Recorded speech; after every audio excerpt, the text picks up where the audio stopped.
Þetta er síða 2 í verkefni 3 á blaðsíðu F5, talnasafn. Ég ætla að finna hæstu töluna í talnasafninu, þá smelli ég hér í H2 og ég fer í örina niður hjá AutoSum og finn fallið max, hæsta gildi. Og ég dreg bendilinn yfir tölurnar á svæðinu.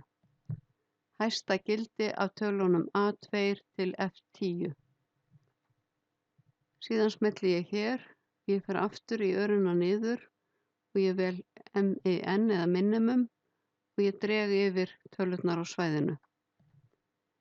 Meðaltal talnanna er fundið með því að fara í average fallið og ég dreg aftur yfir allar tölurnar. Average fallið leggur allar tölurnar saman og deilir í með fjöldanum. Þannig að yfirleitt kemur aukastafur þegar við erum að finna average fallið.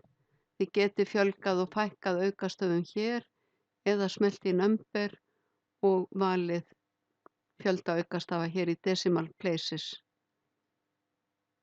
Og ég ætla að vista.